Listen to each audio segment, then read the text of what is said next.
Maybe the biggest decision you need to make when installing solar is which solar panel to choose. It's one of the main factors that determines how much electricity your system will generate, how long your system will last, and how quickly your investment pays for itself. But it's not as simple as picking the panel with the highest wattage. Solar panels are not one size fits all. The best solar panel for a flat roof is not the best panel for a pitched roof. The best option for a shaded roof will not be the same as the best option for a big open roof with no constraints. And did you know that there are two types of solar panel? Standard size panels and then jumbo solar panels, which are far bigger and have their own advantages. For reference, I'm 6'3". When you're installing solar, it's really important to choose an installer that takes all these things into account and actually designs a system that's best for you and that maximizes the generation from your roof.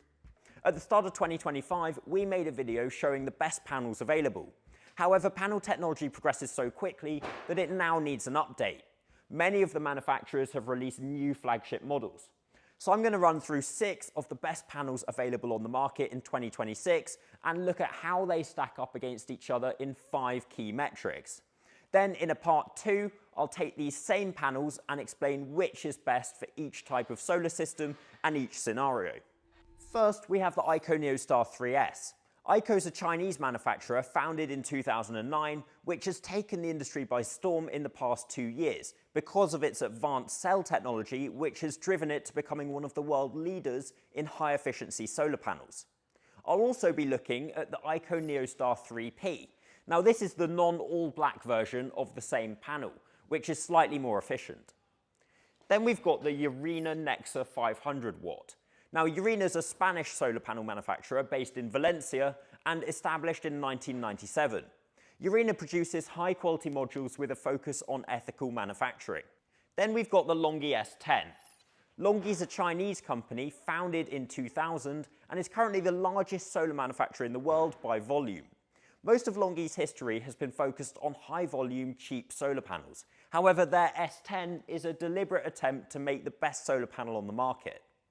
Then we've got the REC Alpha Pure RX. REC was founded in Norway in '96 with manufacturing based in Singapore. They're very highly regarded for high quality, low degradation panels with strong warranties and a lower reliance on Chinese manufacturing.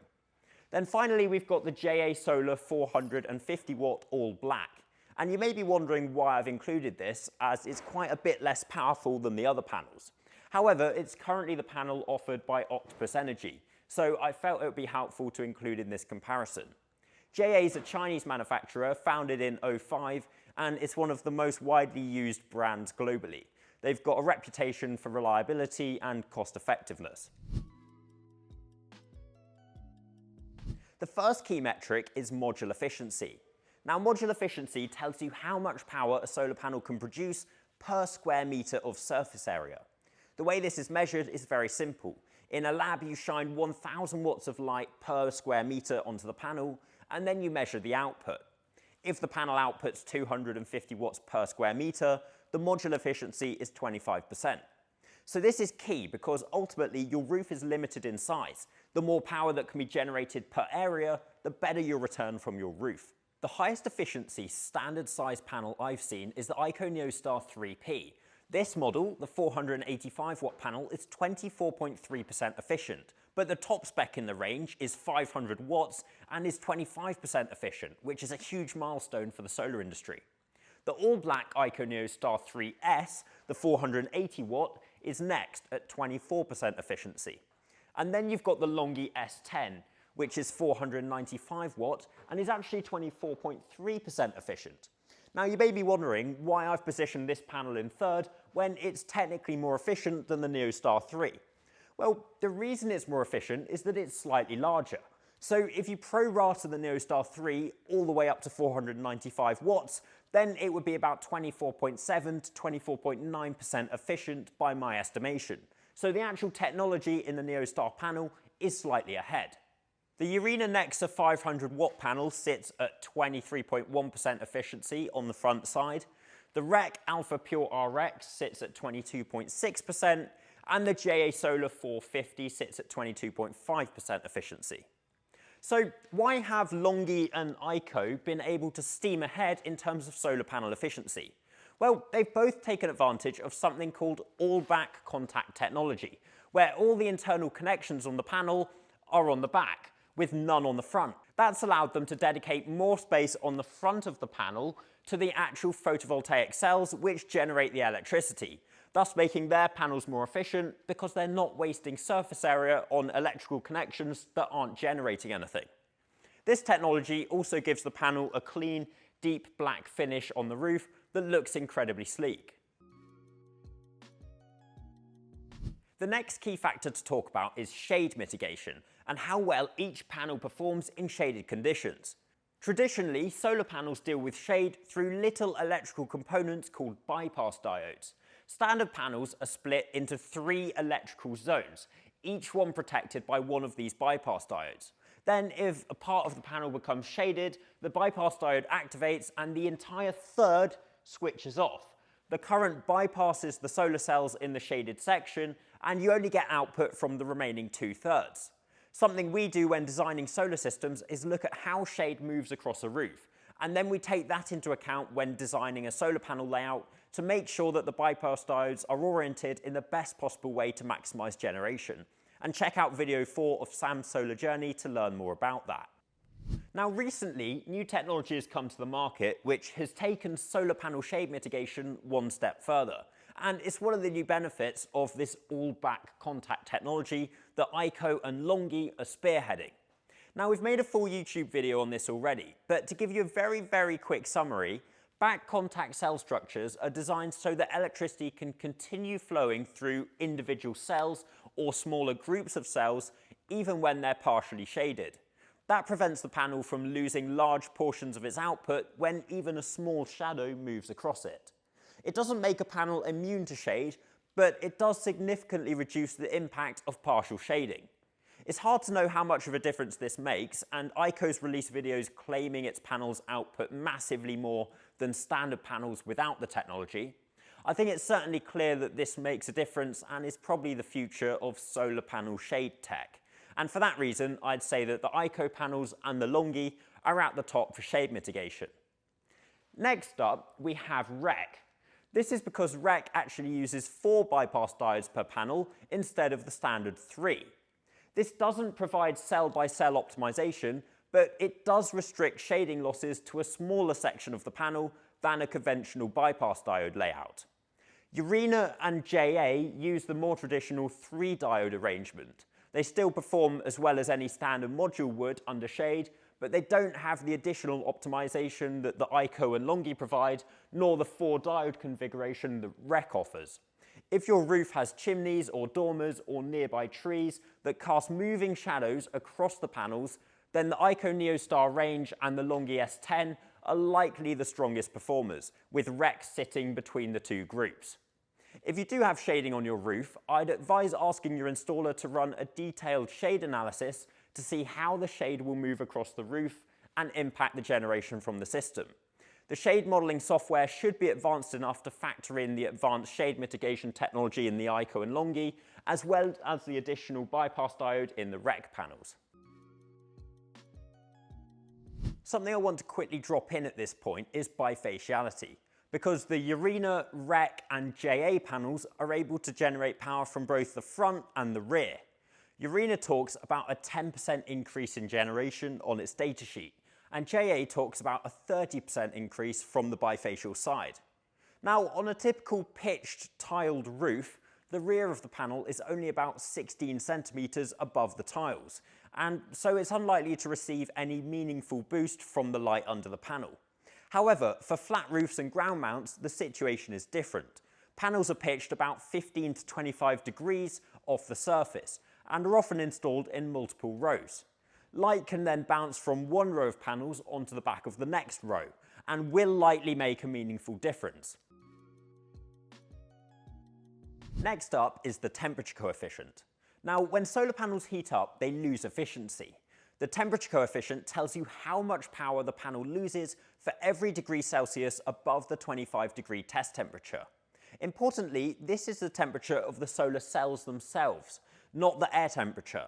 On a hot day, the cells inside a solar panel can easily reach 60 or 70 degrees, especially on a dark roof, and especially on an in-roof system with limited airflow under the panels. If a panel has a temperature coefficient of minus 0.24% per degree, that means that for every degree above 25, it loses 0.24% of its output. If the cell temperature rises by 20 degrees, the panel will lose roughly 5% of its output. Lower temperature coefficients reduce loss, so the lower the better. In this comparison, the Longi S10 and the REC Alpha Pure RX have the best figures at minus 0.24% per degree Celsius.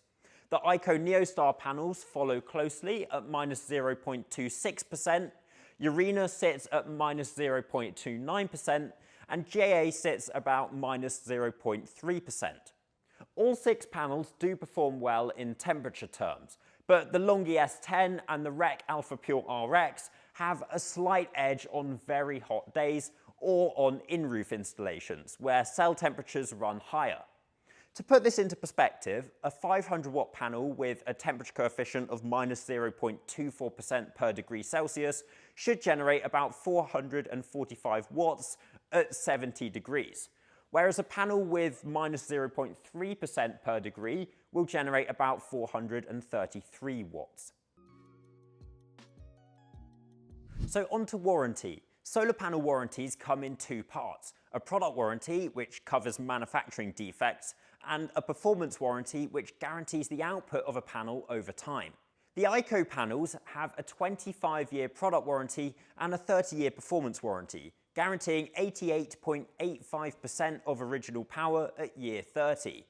The Longi S10 has a 30-year performance warranty with the same degradation guarantee as Aiko. However, it comes with a product warranty of 30 years.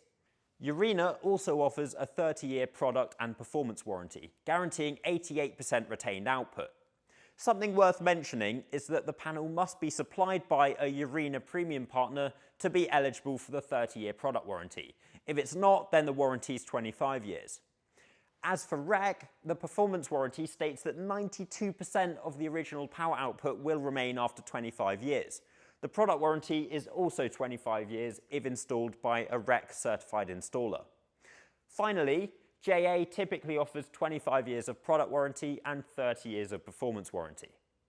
It's important that your installer takes solar panel cell degradation into account when modelling for your solar system's performance over a long period of time. If a panel's going to be outputting 10% less generation in year 25, then the modelling should reflect that.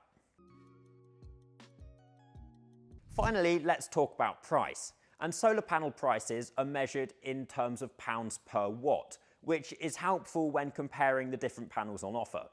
Solar panel prices are fundamentally irrelevant in my view, but let me tell you the cost of each model and then I'll get onto why I think it's irrelevant. The lowest price panel of the lot is the JA450 at about 11 pence per watt. Then you've got the Eurener 500, which comes in at 15 pence per watt. The Longi sits in the middle at about 17.5 pence. The Aiko's slightly higher at about 18.5 pence.